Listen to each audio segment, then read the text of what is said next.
Thank you, Andy. Good afternoon. Gakitin yuchat duasauk, yel ayachat, supnahari nahat city, diganahit ayachat, ushkitanyadi ayachat. My name is Elena Peterson. My Tlingit name is Gakitin. It's so wonderful to be joining you here again at the 2021 Innovation Summit. This has always been one of my favorite events of the year because it's bringing together two of my favorite things, which is Southeast Alaskans and business and entrepreneurship. So I first met our keynote speaker back in, it must have been 2014, 2015, when he was teaching a course on localizing economies at the Simon Fraser Institute in Vancouver, BC. And in that class, Michael taught me a lot about localizing economies. These are not ideas that they teach you in business school. And so what he gave me were the words that I had been longing for to express the ideas that I had around the type of economic development that I was interested in. So, this is the economic development that includes local investing rather than housing all our money on Wall Street. Economic development that emphasizes locally owned businesses, which are the backbone of any healthy community, which I'm sure the poll is about to show. And so I encourage you to listen in on the ideas that Michael has to share with us today. Think about how to incorporate them into your life and into your community. I was really excited to make the connection that brought him up here for the Innovation Summit a few years ago, and I'm pleased to welcome Michael H. Shuman as our keynote speaker. He's an economist, attorney, and author, and a leading visionary on community economics. He's the director of local economy programs for Neighborhood Associates and an adjunct professor at Bard Business School in New York City. He's written 5 books on community economics, including his most recent one, Put Your Money Where Your Life Is. I'm really excited to read that soon. And I'm just so glad to have you back, Michael. Welcome, and thank you again for joining us. I'll hand it over to you now.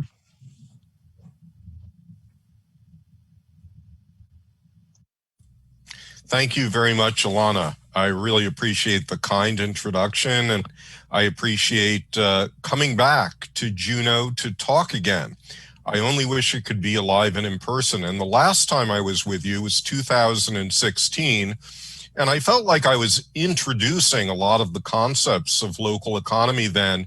And it's great to see that the combination of time and fate and COVID has really gotten people to think more seriously about local economies and local investment, and you're really digging into it in this conference.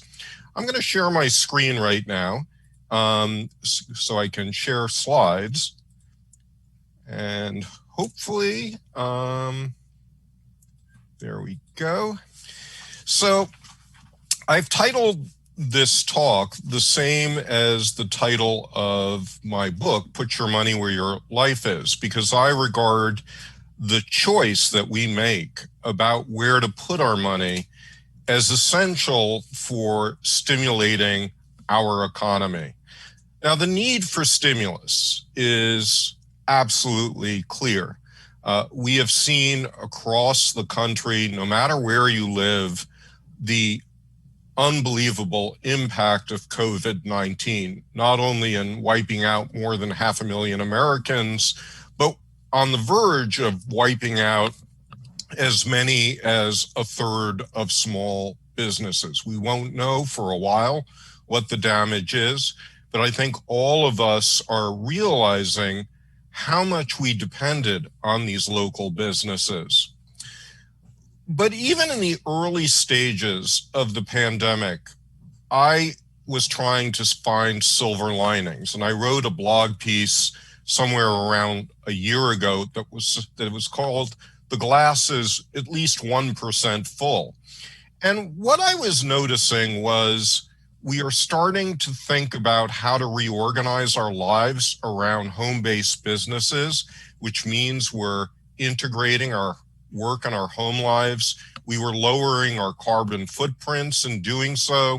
We were appreciating our local businesses more than we had before. We were understanding the importance of diversifying our economy.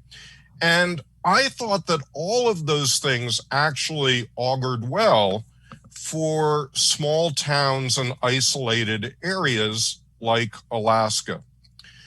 But in order to achieve the sort of lasting impacts of these insights we've gotten during the COVID season, I feel like it's important for us to pay attention to the issue of local investing. Now, you've listened to speakers for the last day who have talked a lot and very persuasively about local purchasing. And local purchasing is extremely important. But here is the point I would make, which is that if you are putting all of your energy into determining where to buy a $10 hammer, whether it's at a local hardware store or at a Home Depot, and ignoring where you have put a $500,000 pension fund, you've kind of not appreciated the full scope of what needs to be done. So hopefully all of you have seen or are seeing now the first poll. And the first poll asks for your opinion on 3 questions. And I'm just going to go through them again quickly. The first was, have you mindfully bought something locally over the last week, maybe at a farmer's market? Second question, what needs to be done? Do you do your banking at a local bank or credit union? Third question, and those of you with pension funds, how many of you have invested at least 1% in local business? So, Andy, do we have any results, or should we just go on for a minute? I think go on for a minute right now, and then we'll get results in just a moment here. All right. So one of the things that maybe you didn't appreciate when you answered this question is that local businesses actually constitute between 60 and 80% of the U.S. economy. So this is the breakdown of the U.S. economy in terms of jobs. And what you can see is that somewhere around 40% of the economy is in 500 plus employee businesses. That's the only place where you're going to find non-local businesses. But in smaller businesses, self-employed people who work for the state and local government or federal government, these are all locally based businesses or local institutions. And if you use another form of counting local business, which Dun & Bradstreet does, it turns out that 80% of the economy is locally owned business. So most of the economy is local. The second point that I want to make is that the locally owned businesses in our midst are extremely profitable. Now, many of us in the United States don't pay much attention to Canada. You being in close proximity to Canada know that they're not terribly different from us. And a recent study in Canada showed, when it looked at profit rates, that the most profitable businesses in Canada had 10 to 20 employees.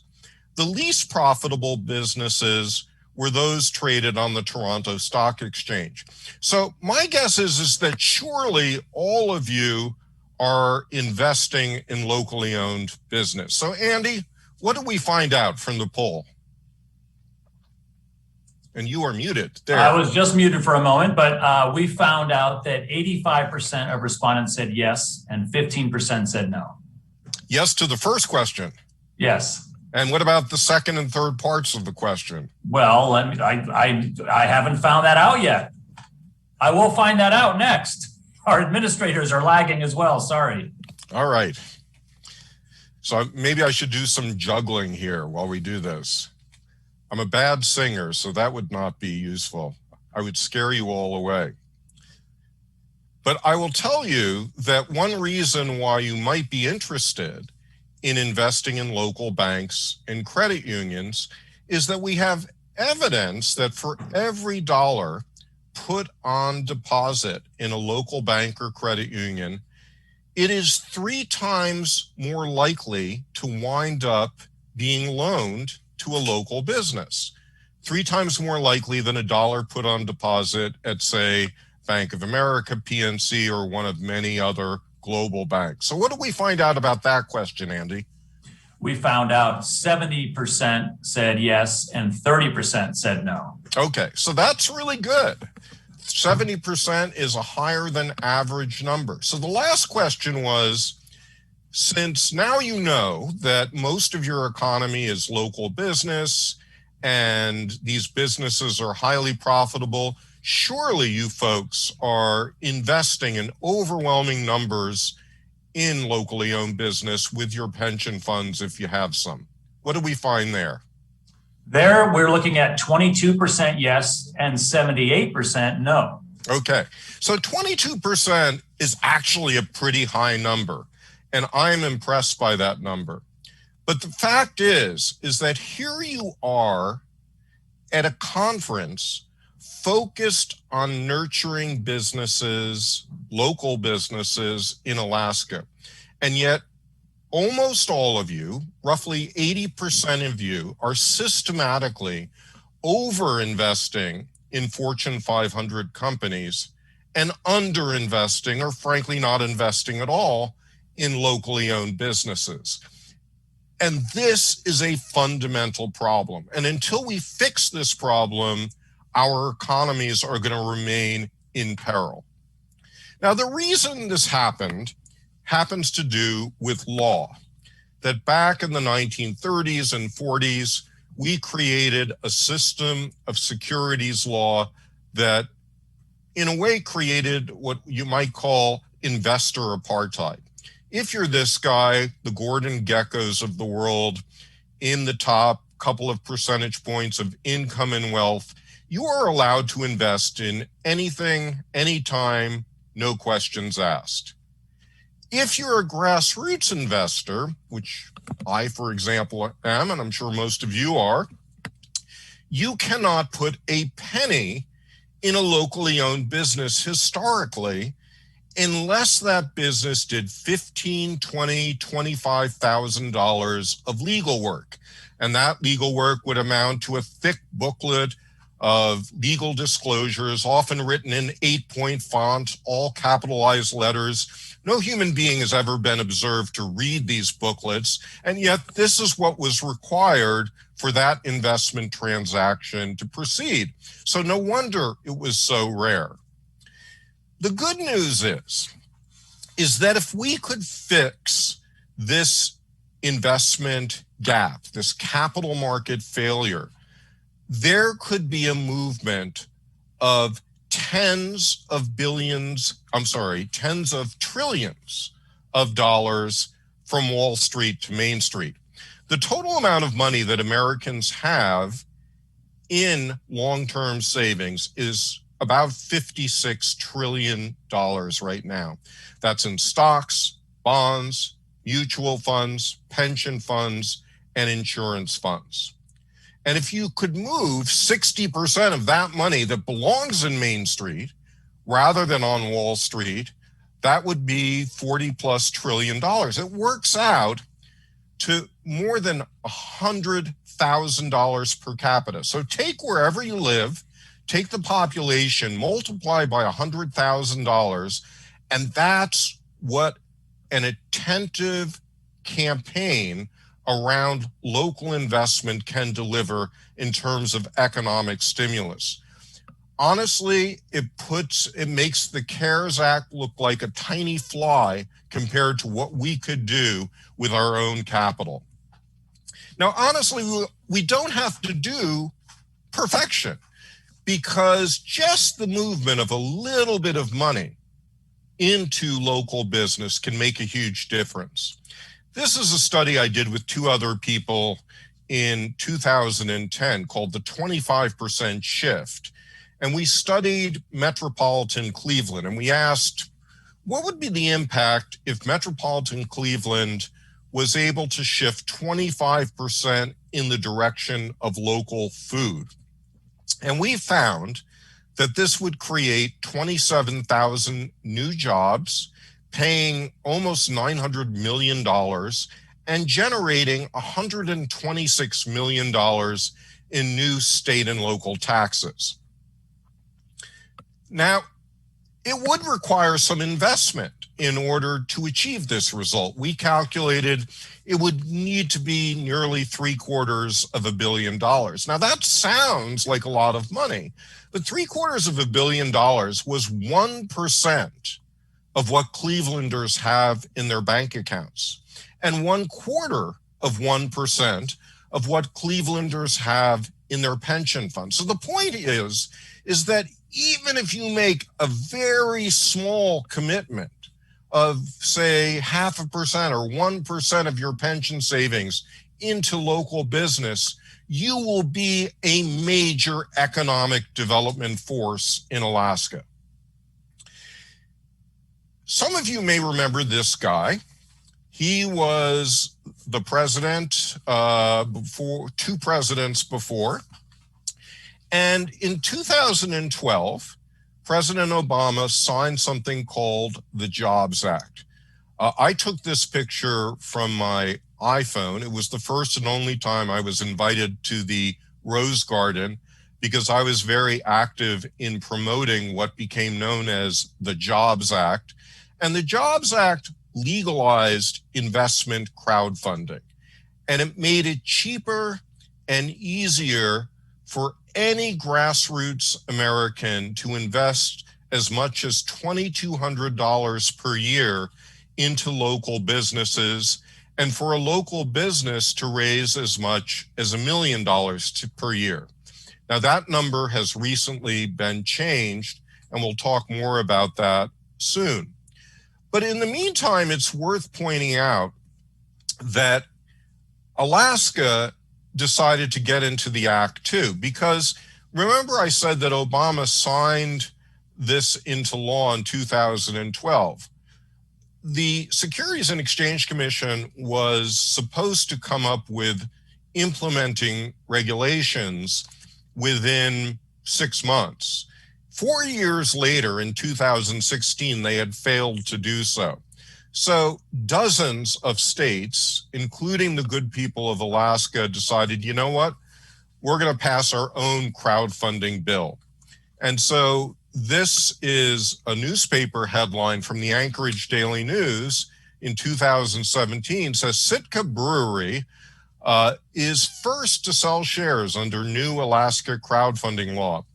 And the Alaska crowdfunding law is similar to the federal law.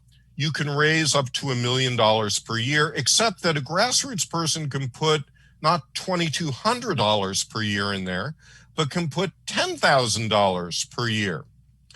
And in the federal law, you've got to participate in a federally licensed portal. In Alaska, you can just put up your own company's website and do the transactions on your own. Now, I'm not going to get into the details on the pluses and the minuses of the two systems quite at this point, but we can discuss that in Q&A. But I wanted to now pivot and talk a little bit about what actually constitutes a local investment, because up to this point, I have implied that local investment is just money in local businesses. But in fact, local investment is at least 12 different things. And I want to run through all of these things because all 12 kinds of local investment can do enormous good in your economy. Now, before I run through these 12, what I'd like to do is just reflect a little bit on Wall Street. So if you are listening to AM radio and to people who have these various investment shows, they will tell you that you should put your money in Wall Street for the eternity of your life.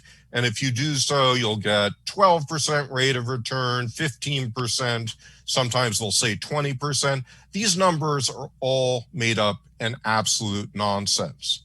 Today, and today, by the way, we are at an all-time high in the market, pretty much. Today, if you go back historically, back to the 1870s, and account for dividends and account for inflation, the average annual rate of return is 8%. And I have the picture here of Robert Shiller, one of my favorite economists at Yale. You can go to his website and look at the data and do this exercise yourself. But this 8% needs to come with a lot of footnotes. And the footnotes are, first of all, this is if you perfectly time coming in and out of the market, which none of us can do. In fact, if you only count market rates since about the mid-2000s, we're more at about 5%. The second thing is that at the end of holding your stock, you're usually taxed, so that takes away from your rate of return. And finally, keep in mind that there's usually a fee, some kind of transaction fee associated with your stockbroker. Those of you with mutual funds, you may be paying upwards of 1+% per year. So when you take all of those things into account, I think a more reasonable goal for local investment to achieve is not 8%. That is way too unreasonable a hurdle. It's really probably more about 5%. And those of you who are in the stock market, that is long-term what I think you should be expecting and looking for. So it's in that context that I want to talk about 12 types of local investment. The first type of local investment is investing in yourself. If you have any credit card debt, chances are good you're paying 20% with penalties 30 or 40%. Every dollar you put in Wall Street instead of getting yourself out of credit card debt is a foolish failure to invest locally in yourself. Getting yourself out of debt, getting yourself out of paying interest payments to an outside bank or credit card processor is a key part of local investment. And what's good for the goose is good for the gander. What's good for you and your spouse is good for your children. So if your kid has, say, student loan debt that they're paying 7 or 8% now, buy up that debt and then have your kid pay you back at 5%. And your kid will do better, and you're going to get a solid 5% rate of return, and you're going to be localizing that investment. Another way you can invest locally is transforming yourself from a renter to a home owner. And as I show in Put Your Money Where Your Life Is, under almost any scenario, even if your home does not appreciate a penny, home ownership is a better rate of return than Wall Street. And among the reasons, first of all, the home ownership gets you the ability to deduct your interest payments on your mortgage. Now, there's some limits on that now, but for most of us of modest means, this still applies. The other difference is that the end of having, say, your 401k, you're taxed on the return. You're taxed on the appreciation. Whereas at the end of having your home, you sell your home and then go into retirement somewhere, well, the first $250,000 of gain are tax-free, or if you're a couple, first $1 million of gain. So it's a huge difference that happens. Now, suppose you're a homeowner and you have a mortgage. Would it make sense to then invest in Wall Street? No, because again, under most scenarios, paying down your mortgage faster is going to deliver for you a better rate of return than investing in Wall Street. Then there's your bills. And your bills are another way that you can creatively invest. So let's talk, for example, around energy efficiency. If I put $1,000 into my house in order to make it more energy efficient, what is the rate of return that I will need to make that worthwhile? Well, I don't necessarily have confidence that that $1,000 I put in will be added to the resale value of my house. So it falls into a category that we economists call a wasting asset. And what that effectively means is that over some number of years, I got to get all my investment back. Now, if I had let's say I chose 10 years.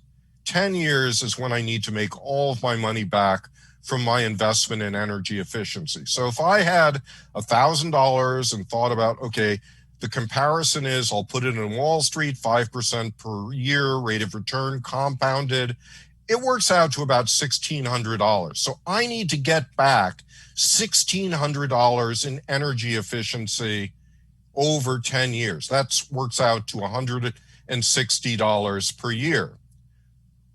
Is it easy for me to get $160 a year of energy savings with a $1,000 investment in efficiency?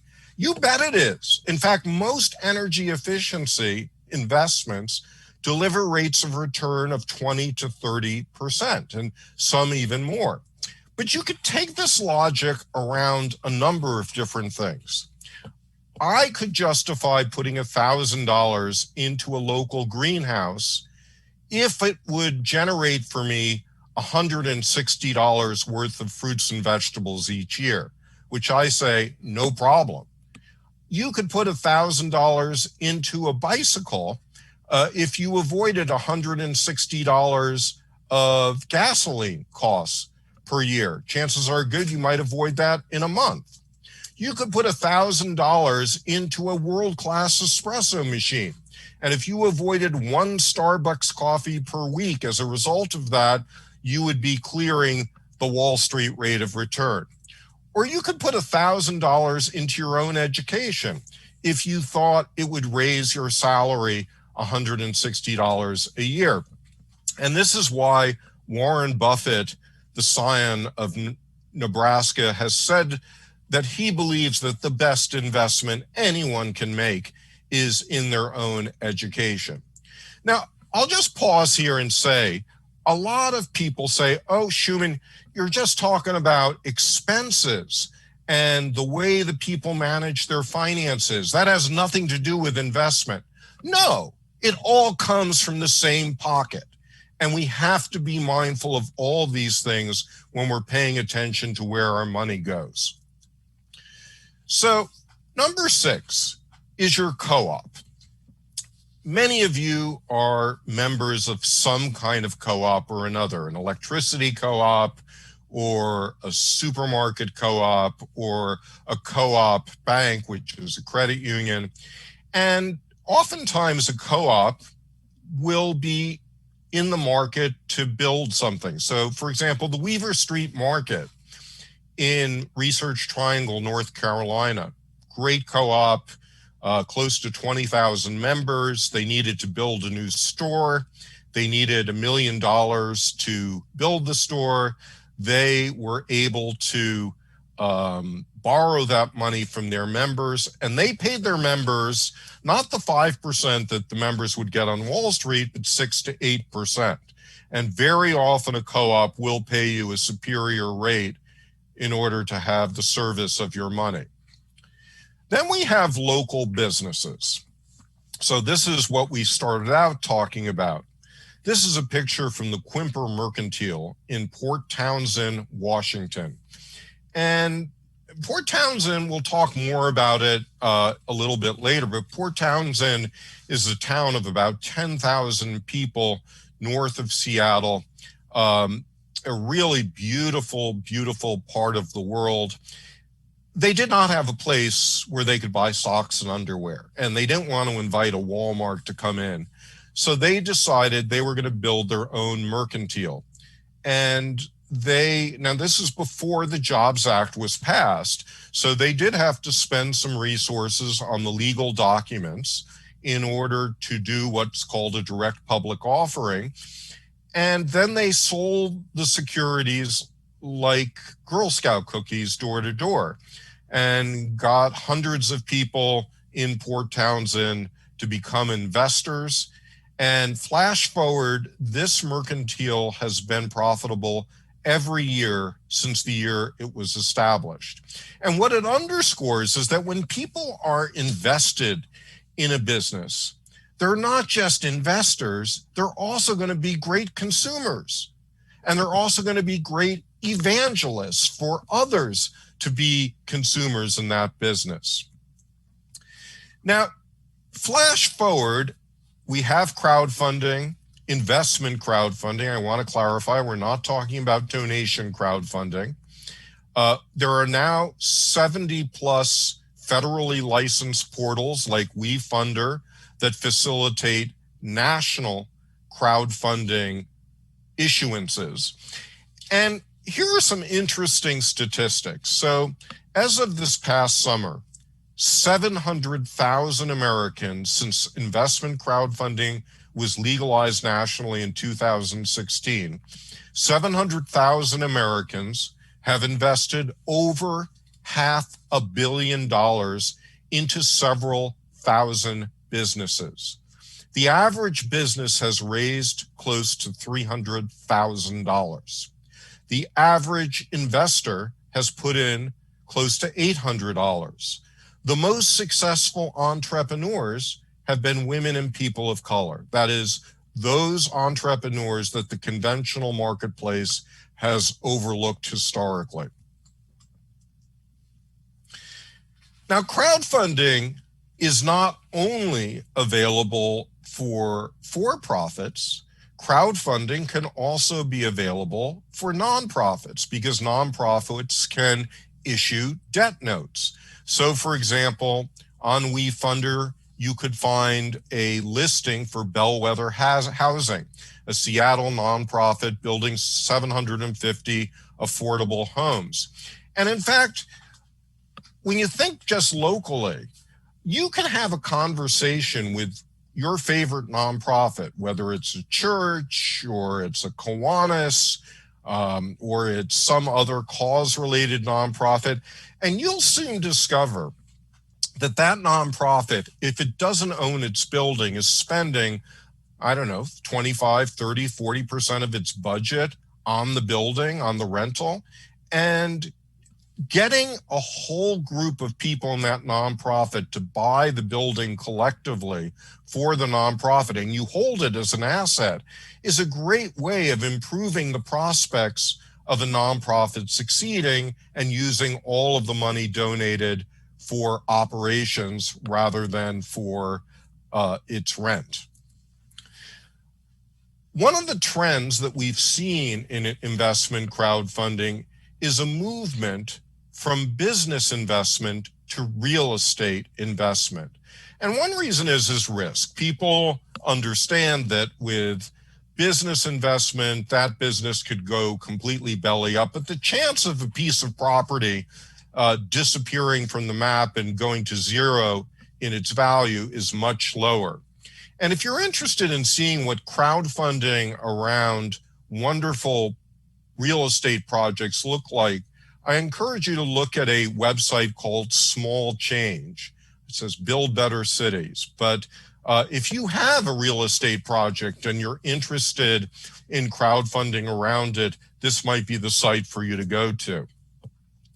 Number 10 is your city. And for a number of years, basically 2016 to 2019, there was a website called Neighborly that worked with cities, mostly smaller cities, to help them raise local capital through small issue municipal bonds. And the idea was that they would make municipal bonds available not to investment banks for $50,000, but to grassroots residents for, say, $500. Now, Neighborly didn't make it as a web business, but I think there will be others. And in the meantime, this is a conversation to be had with your city and with your state, because collectively they can work to make these bond issues smaller denomination and something that people in the community can invest in. And it gives local officials a whole new bag of tools for economic development, because it used to be, well, you got to raise taxes. No, you could just issue bonds around a particular project, and people who are excited about that project could invest locally in it. Number 11 is community investment funds. The reason why community investment funds are important is that crowdfunding and other forms of local investment take a lot of work. You have to study the business, you have to manage the investment, you may not be very diversified. So this is why all of us do our conventional investment, not all of us, but most of us do our conventional investment through funds. Some expert is sitting there offering discernment on what belongs in the portfolio, and they are diversifying the risk in that portfolio. Well, there are something like 10,000 funds in the United States, and the number of funds that are focused on locally owned business that allow grassroots investors to participate, by my count, is about 20. Now, that number turns out to be rapidly growing. And I do want to say that I did a handbook last year. You can find it by looking at ComCap. It's the National Coalition for Community Capital. And it's a handbook on how to create local investment funds. And what you see is a whole new generation of these funds built around businesses run by entrepreneurs of color, or affordable housing, or local food, or trying to reinvest the ownership of a business where the owner is retiring and we don't want to lose that business, so you invest in there and bring the community in as the new set of owners. There's a lot of creative stuff out there that you might think about doing. And then finally, if you have no other place to put your money, there is your local bank or credit union. Now, I just want to say something about the rates of return again, because almost everything that I suggested at the beginning of this list, the investments in yourself, will beat Wall Street. It's only when we started to get into things like investing in business, or your co-op, or your investment fund. Right now, those investments are going to be a little bit lower than your return on Wall Street, but that may change over time because they do have overall superior profit rates. And as the market matures, I think we will see this marketplace become far more interesting. So I want to pause again with another poll. And this poll asks you, okay, you got a little bit of taste of what local investment involves. How would you rate the local investment ecosystem of Alaska?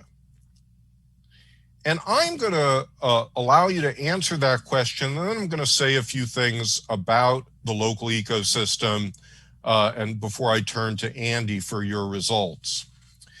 So I think one way of understanding the local investment ecosystem is as a kind of plumbing system. There's a well where you're digging out water, and the water is kind of the dollars. And this is your investors or investor networks. And then at the other end of the water system are where the water is going. So it's going into businesses, it's going into real estate, it's going into municipal projects, it's going into my neighbors in order to get them out of debt. And then putting those things together is a lattice work of intermediaries.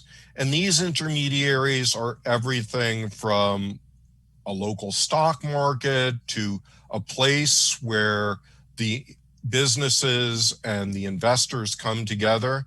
And then flowing through the pipes is money, but not just money, it's information about the businesses, and it's information about what the tools of local investing are.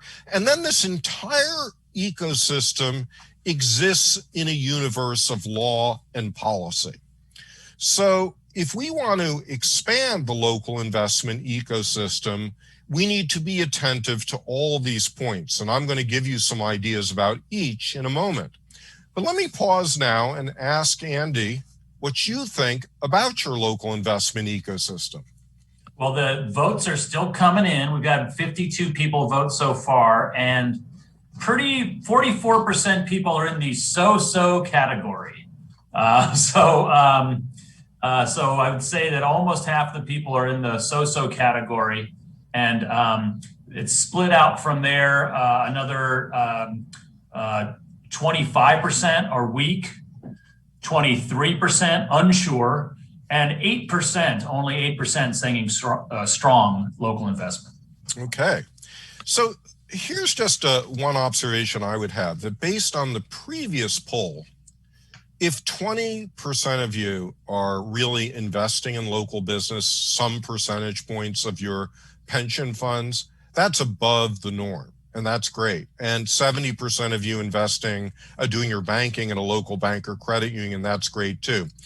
But I think I am with the majority of you, because as I describe what are the elements of a great local investment ecosystem in the coming few minutes, you're going to see that almost none of these things exist in Alaska. Honestly, very few of them exist anywhere in the United States. So let's first talk about how do we expand the well of local investors. So the first thing that we want to do is we want to identify who are the champions, who are the people in our community who really are gung-ho and want to promote local investment. So my model of this is a guy named Arno Hess. He lives in San Francisco. When Slow Money got started, I don't know, 10, 15 years ago, around local investment in food, Arno was the first to the party and has been creatively organizing ever since. And because of this, I am about to launch a publication that I'm calling not the Wall Street Journal, but the Main Street Journal. And one of the things that I'm inviting people to do is identify if you are a local investment champion. Because if you're a champion, I want to know your name, and I want to make it easy for people around the country, if they live in your community, to knock on your door and get together with you and start thinking about how you can transform your local investment ecosystem. Number two, you probably want good resources for local investment. Number three, a lot of people turn to their registered investment advisor. Now, when you talk with your registered investment advisor and say, I'm thinking of putting some money in my local co-op, most of them are going to tell you you're crazy, and they're going to say, hey, you can't do that. Most small businesses fail. And they've immediately made a very common mistake, which is most small startups fail. It's not true that most small businesses fail. And if you are investing primarily in existing businesses that are doing a very modest expansion, that's being a smart and prudent local investor. But there are very few registered investment advisors who have thought that through. An example of someone who has is this woman, Angela Barbash, in Ypsilanti, Michigan. She has a great investment advisor company called Revalue, and she's actually started organizing registered investment advisors in Michigan to start learning the lay of the land with local investment. Pre-purchasing is another tool for identifying would-be local investors. And I want to indulge you a little bit on what I did at the beginning of the pandemic. I became so concerned a year ago about the fate of my local businesses that my wife and I said, you know what? We've got to adopt at least one local business and make sure to help it through this pandemic. So our favorite business in the Washington, D.C. area is run by this guy, Andy Shalal. It's a business called Busboys and Poets. It's a combination restaurant, bookstore, bar, event center. And we wrote Andy a $1,000 check. And we said, Andy, you know, over a typical year, we eat at your place so much, we probably spend $1,000. Here's $1,000 now, just give us credit. And with the cash flow you get in advance, you can maybe hold on to another employee and your books are going to look a little bit better. Well, Andy was so pleased that he gave us not $1,000 of credit, but he gave us $1,200. So I got a 20% rate of return on that investment. And my wife and I were so pleased that when we got married in August, we put on Kickstarter our Adopt a Local Business wedding campaign. And we were able to raise about $5,000 for our local businesses, where we did this again and again and again with vendors we were really caring about. Now, honestly, we couldn't save all these businesses on our own. And that's why local futures is so important. And I do want to take a moment to tip my hat to the fact that Juno and you folks are the first major place in the United States, major underscore, where local frequency is going to be used as a buy local app.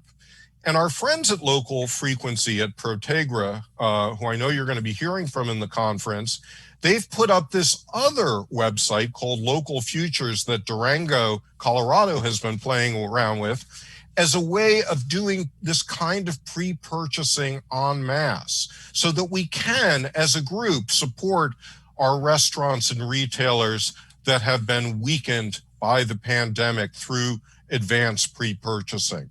One of the cool things about pre-purchasing is that unlike other kinds of investments, of debts or equity investments, in most instances, pre-purchasing is not a security.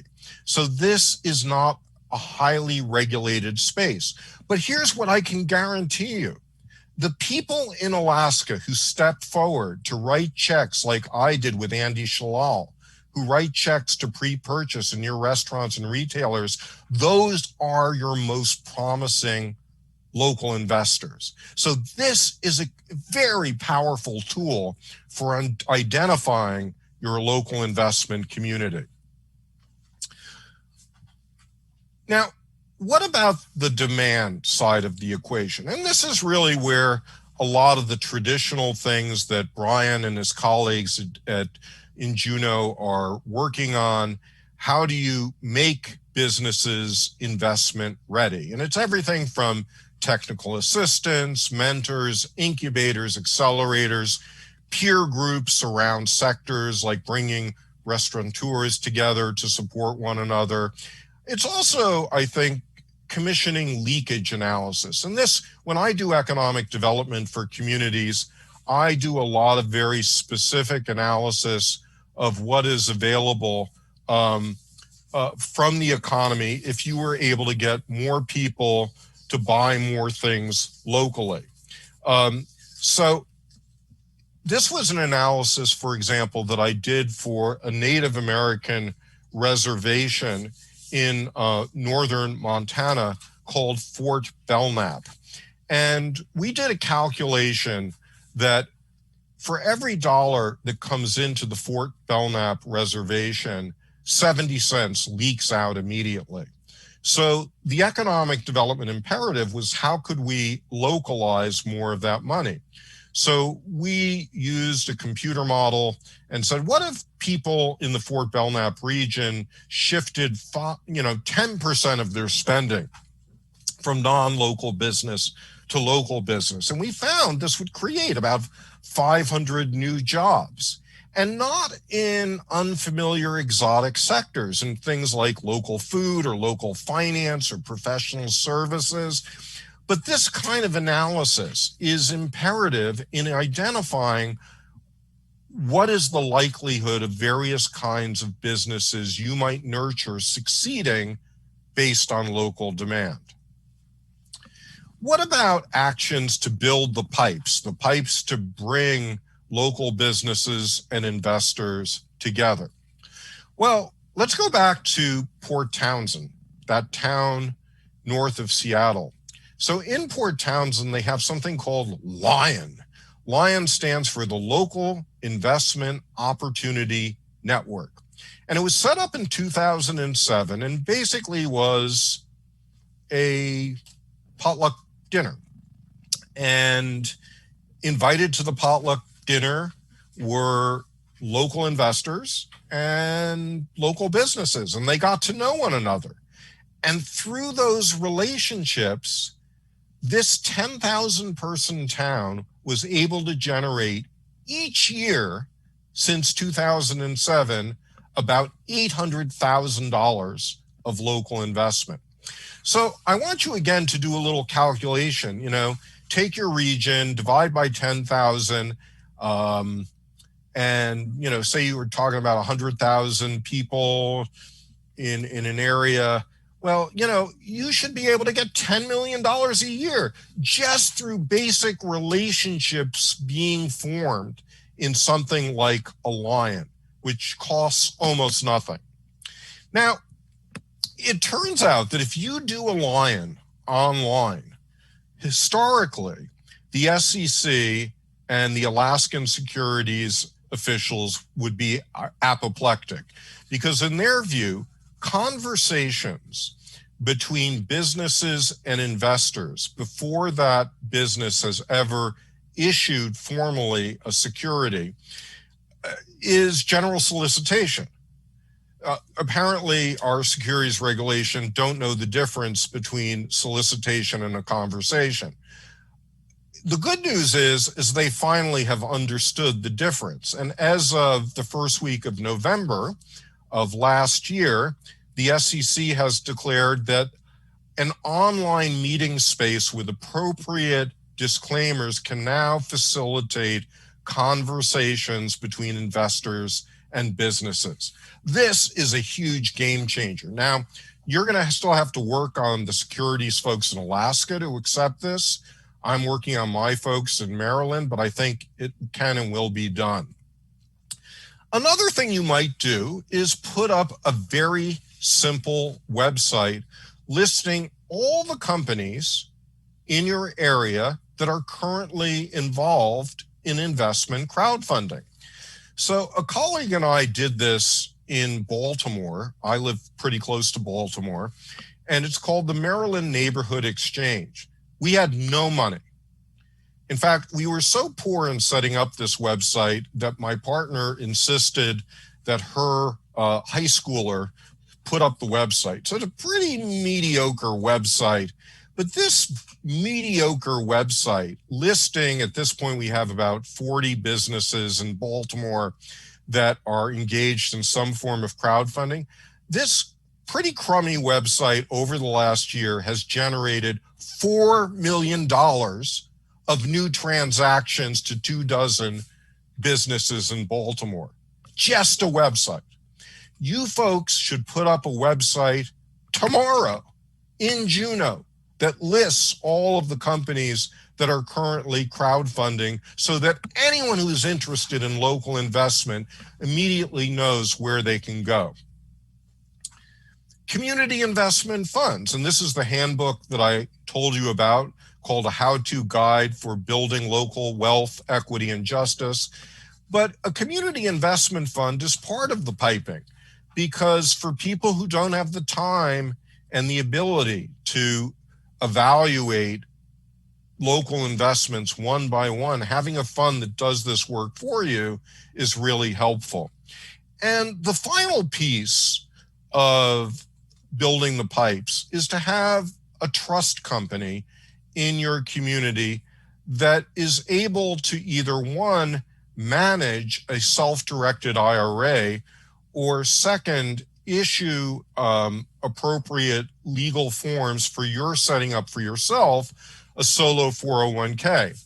And these are the great tools of local investors. If you have money in a pension fund right now, chances are very good that your pension provider is not giving you any local investment options.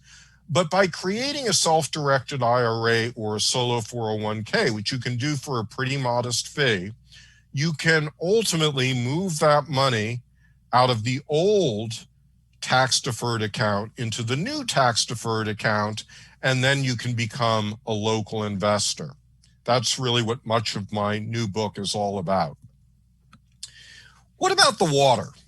How do we get better water in our local investment ecosystem? Well, part of it is making sure that businesses are aware of the mainstream options. Mainstream options are all of the angel investors and the venture capitalists and the investment banks and the CDFIs that might be interested in investing in locally owned businesses. Or maybe there are foundations in your community that want to do program-related investment. But it's also trying to make people aware of new kinds of ownership options. For example, if you're a company and you want to retire and you don't have a natural heir to give the company to, you might sell the company to your employees as a way of keeping the company alive. And that is a way of transferring ownership in a way that keeps the business alive and well in the community. Another form of water is the information about how you do crowdfunding. How do we prepare businesses to be successful at crowdfunding? How do we prepare investors so that they are well informed when they enter this crowdfunding universe? How do we evaluate local businesses? Then there are some asks of local government. Now, I don't think these asks are essential for a healthy local investment ecosystem, but it can't hurt when local government is working on your side. So here are just some of the things you might think about. First of all, having one person in, say, Juneau's government whose job it is to really make sure that all of the items that I've just gone through that you're not doing right now, that all these items get done, that can be a game changer. That could unlock tens of millions of dollars of new private local investment each year. Another thing you might think about is the city creating its own investment funds. Now, I'm not saying the city should capitalize the fund. The city should just run the fund. And there's lots of examples of cities around the United States that run funds, like San Mateo County has its own affordable housing fund. The problem with these funds is none of them are open to grassroots investors. And it wouldn't take much to tweak the model so that everyone could participate. And so if I wanted to support affordable housing in Juneau and there was a fund there, I'd know exactly where to go. Your local government should also be doing local banking, just like you should. And they're going to give you a lot of reasons why, it's too big, it's too complicated, a local bank and credit union can't handle our business. This is all nonsense. And if we want to see examples of how this is done, the cities of Tucson and Phoenix did this 5 years ago. You might want to give your public employees at least one option for local investing. It could be, for example, having a little basket of local municipal bonds that your employees can invest in. And here's one that I think is really powerful, and that is a local investment tax credit. Now, I know a lot of us have been thinking about and talking about the Opportunity Zone tax credits that were part of the 2017 tax reforms. Now, the problem with the Opportunity Zone tax credits is only rich people can take advantage of them. You have to be an accredited investor in order to have the capital gains to take advantage of it. And the other problem with the Opportunity Zones is they're just focused on one type of housing. Suppose we created a tax credit that all investors could take advantage of, rich and poor, for all kinds of local investment. Well, that's what this guy did in New Brunswick. This guy is a telegenic 30-something premier named Brian Gallant. He was for several years the premier of New Brunswick, and he introduced a law that created a 50% investment tax credit for New Brunswick residents. So every time a New Brunswick resident invests more than $1,000 in a local business, each dollar generates a 50-cent reduction in provincial taxes. Now that is a heck of an incentive to capture the attention of everyone about what the payoff of local investment should be. So this message has now reached the Michigan State Legislature, where a copycat of the New Brunswick law has been introduced. And I'm pleased to say that the folks introducing it are two very conservative Trumpista Republicans. And it shows that local investment is a pretty bipartisan affair where, you know, all of us love local businesses, whether we're conservative or progressive. We just need to make it happen. And I want to just, you know, stoke your imagination for things that are worth thinking about in the future. There are very small tweaks in national law that could be made that would cost almost nothing, that could really unleash a lot of new local investment.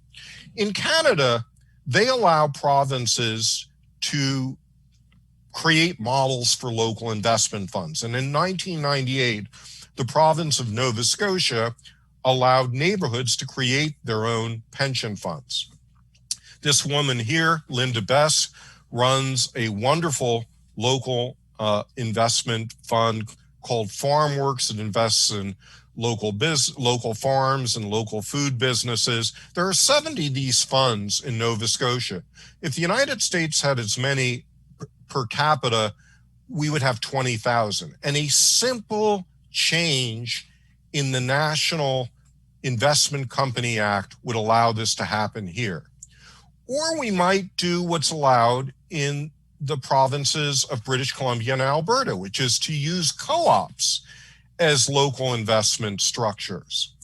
Or we might change the Exchanges Act of 1934 and allow states and cities to set up their own local stock exchanges so that people have the opportunity to resell their local securities locally. We also might change ERISA, which is the law that governs retirement funds, to allow people to move their tax-deferred funds from their workplace into a solo 401k or a self-directed IRA to facilitate local investing. Again, all these reforms would cost nothing, and yet they would make an incredible difference in unleashing this local investment ecosystem. I want to sort of close out here by just talking about one thing you might think about doing as a way of getting yourself in motion with all this. I've been teaching classes nationally that I call Local Investment 101. I just finished teaching a group of 60 adults in New Hampshire and another group of 30 adults in Washington State. And if there's a critical mass of folks in Alaska who want to learn about local investing, let me know. And we cover all of these issues that I've just talked about in depth. If you're interested, just go to my website, michaelhschuman.com, and you can sign up for the newsletter and you'll find out about class opportunities. But where I want to leave you is with this picture from Indiana Jones in The Last Crusade. And you may recall that after Indiana had suffered through snakes and terrorists and bullets and fire, he arrives in a crypt where the Holy Grail supposedly is. And there is a 500-year-old guardian standing in front of a whole table full of cups. And the guardian says, "Indiana, your last quest will be to choose the goblet from which Christ drank. Make sure that you choose wisely." And at that point, this guy, the German spy, stepped forward and said, I know which goblet Christ would have drunk from. It would have been the most ornate. He picks it up, he drinks from it, and he spontaneously combusts. And the guardian looks at him drolly and says, he chose poorly. My friends, all of us have chosen poorly. 80% of us are choosing poorly now with our investment fund choices right now. We can and should make a change immediately. And hopefully, I've given you a very practical and low-cost checklist of things you can do to create a great local investment ecosystem for Alaska. Thank you for your attention, and I'm going to stop sharing my screen now and take any questions. Michael, thank you so much for such a thought-provoking and excellent conversation and presentation. And you have elicited many questions. Fabulous. Which we can go through. Of course, some of the early ones, as I'm reading through, you ended up addressing, but maybe you could just reiterate some of the points, even if they were covered a little bit later in the presentation. So I'll just start reading through them now. Some of them maybe will elicit a longer discussion, and maybe some of them will be reiterations of points you made later on in your discussion. But I like that the first one, is a claim of a trick question. And I think you just covered it actually as you were wrapping up possibilities in the future. But they said, question 3 is a trick question because employer-sponsored 401ks have limited options that often don't include local businesses, or the information isn't easy to find. So that's sort of a statement. Yes, it was a trick question, but the word often is inoperable. Almost always will an employer offer you an investment plan with no local investment options. That is how bad our marketplace is right now and why we have to systematically rebuild it. Second question here on the list is, how important is borrowing locally? A local credit union recently said to this person that they don't need more savings account holders now because they have high liquidity. Well, credit unions have a model, and their model is governed not exclusively by how much money they have on deposit, but by how many people are in a credit union and what their degree of capitalization is. And so by law, they have to be really careful about how they keep their credit to capitalization ratios. And so that's why we may need different kinds of institutions in order to help get debts to individuals or to municipal projects or to businesses. And it's one reason why I think crowdfunding investment crowdfunding, which can do all these things, why investment crowdfunding is taking off, because there are limits to what banks and credit unions can do. Next question, can there be penalties for property owners who rent housing who are not local, out-of-state landlords? For instance, charge them higher property taxes. Are those things that could be on the table? So this is an area of law that I do not have terrific expertise in. And one can imagine a fight occurring over interstate commerce. Is a taxation that falls differently on the locals versus the non-local owners. Is that regarded as an impediment on interstate commerce? I can see this being fought all the way up to the Supreme Court. And you can come up with good arguments on both sides. But here's the thing.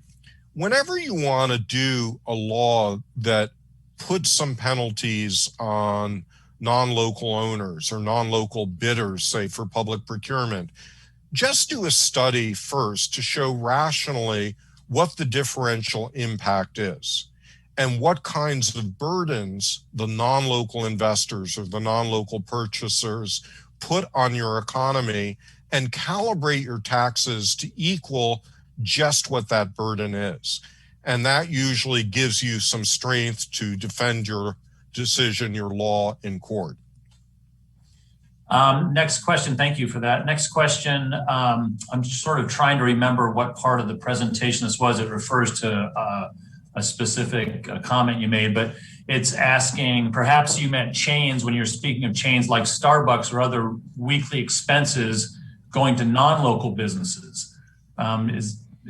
Is that something that you could clarify? Well, yes, chains are usually non-local businesses, but there are some local chains as well.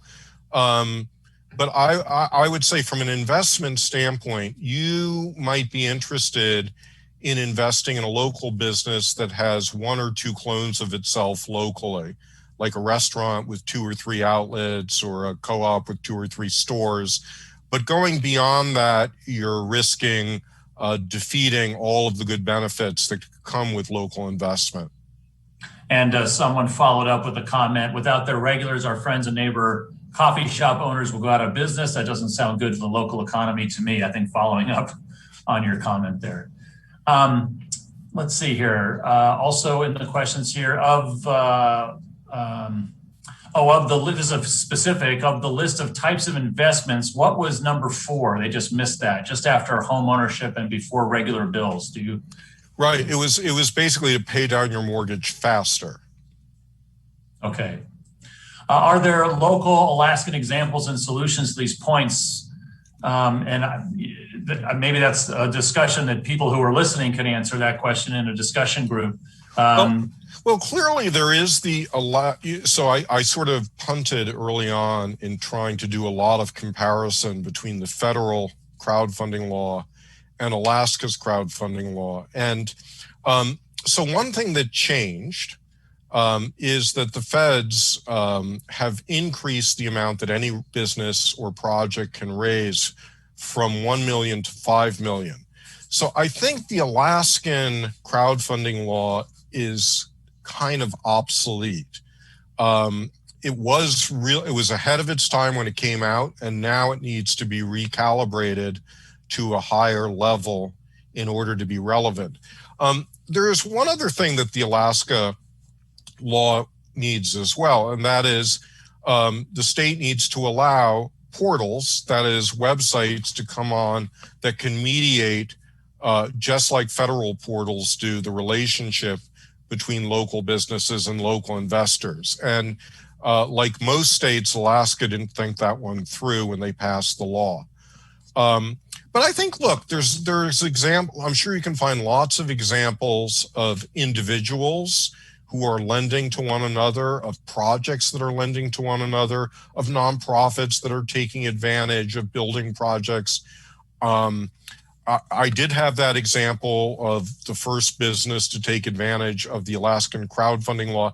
But honestly, this is why you need to put up your website tomorrow. We need to know all of these examples because I can't possibly know them. You don't know them. But if you put up a website, they will come and it will quickly be populated. On that crowdfunding piece, by what means or instruments does a crowdfunding investor obtain equity in the funded enterprise? Should it succeed, how does the investor reap the reward? The interesting thing about at least federal crowdfunding is that the securities can be anything. They can be debt notes. They can be stock certificates with any number of rules on them. They can be royalty agreements. They could be options for the future purchase of stock notes. So however a company wants to frame their relationship with investors, you can do it as long as you disclose it properly. And we have just a couple minutes left here, Michael, but I think it's kind of timing out pretty well here with a couple more questions that we just got in. To what extent do the barriers toward developing a local investment ecosystem exist on a legislative and policy level as opposed to an individual level? Yeah, so I think that the legislative tweaks can help. I mean, clearly, some simple legislative tweaks can make local investment funds a lot easier and cheaper to set up. But I think all the rest of the things on my list could be done pretty readily without a policy intervention. It's the importance of the policy intervention is that it accelerates it. And at a time like now, where we're trying to jumpstart our economy, we've passed, several packages of stimulus to get the economy moving. I think there's a very good argument for getting these tweaks passed at the state level and at the national level.